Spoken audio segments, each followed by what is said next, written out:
I'm Christina.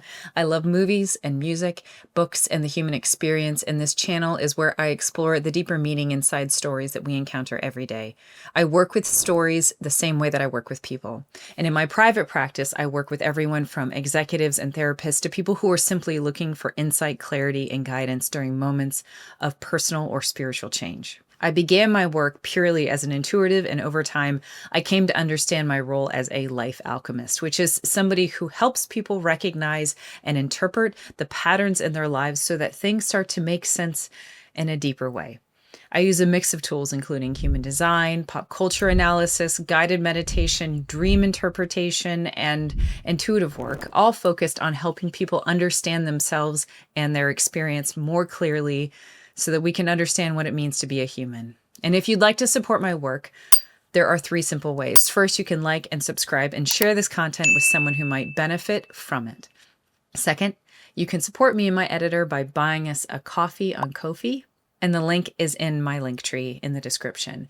And third, if you'd like to connect more directly, there is a contact form on my website that you can also get through to the link in my bio, in which we can explore deeply working together, perhaps one-on-one. I'm so glad you're here. Thank you.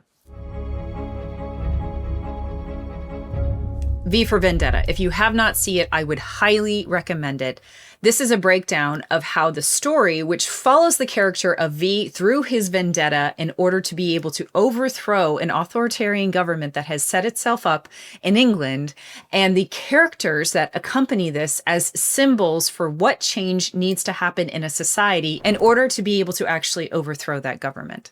V for Vendetta is often framed as a story about revolution, but structurally it is a story ultimately about integration.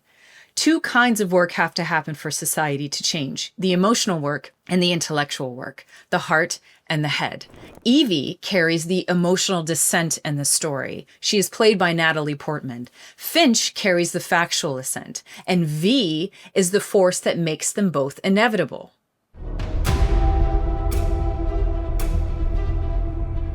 Beneath this mask, there is more than flesh.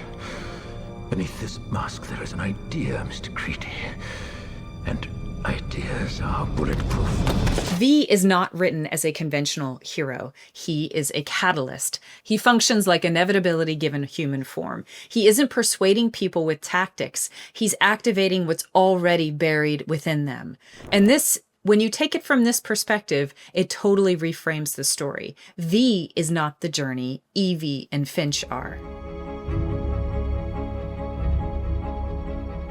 Evey's arc is the emotional and embodied work of the story. It's what happens when the nervous system has been trained to comply. Evey starts completely compliant, not because she's foolish, but because compliance is how people survive when fear is operating their system. And the film places her repeatedly inside the regime's relationship to the feminine, particularly the feminine as an object, the feminine as disposable, and the feminine as that which is threatened. Not because the movie is about women, but because authoritarian systems routinely treat humans as usable material. And the feminine becomes the clearest visual language for that. Also, it reflects a level of how reality could play out.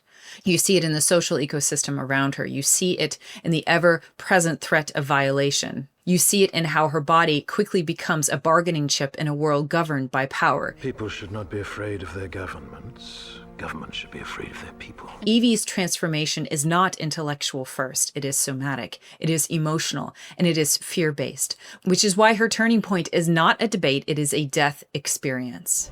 I know there's no way I can convince you this is not one of their tricks, but I don't care. I am me. My name is Valerie. The film's core psychological thesis is here. Freedom begins when fear stops making decisions for you. It is the very last inch of us. But within that inch, we are free. Evey becomes free when she discovers the last inch within herself, the internal territory that cannot be occupied without consent. That is a version of a feminine transformation in this story. It's not about winning and it's not about arguing. It is about dying of the old self and then returning anew. What do we do? I'm a cop.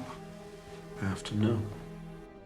Finch's arc is intellectual work, a deconditioning of the mind. He begins as the system's mind. He is competent, he is loyal, he is institutional, and his transformation is not emotional at first, it is epistemic. It's about truth and coherence and ego. It's philosophical.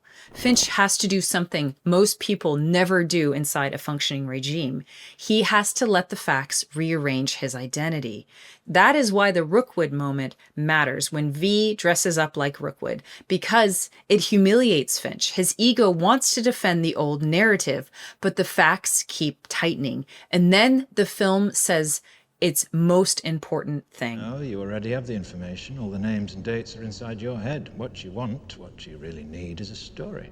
A story can be true or false. Facts alone do not change reality, but facts reorganized into a story do, because story is how humans update belief. Finch becomes dangerous not because he wants violence, he becomes dangerous because he becomes coherent with truth.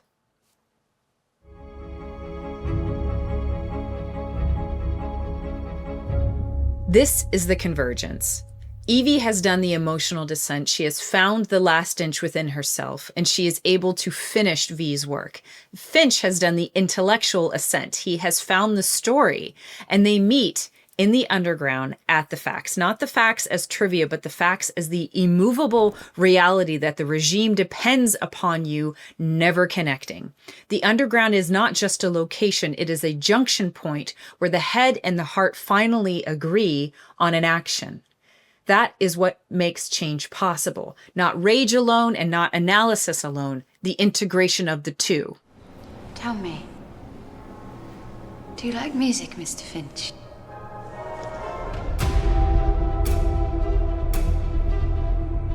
The film's destruction is symbolic, and it is not a manual, it is a narrative demonstration. It argues that legitimacy collapses when enough people withdraw consent.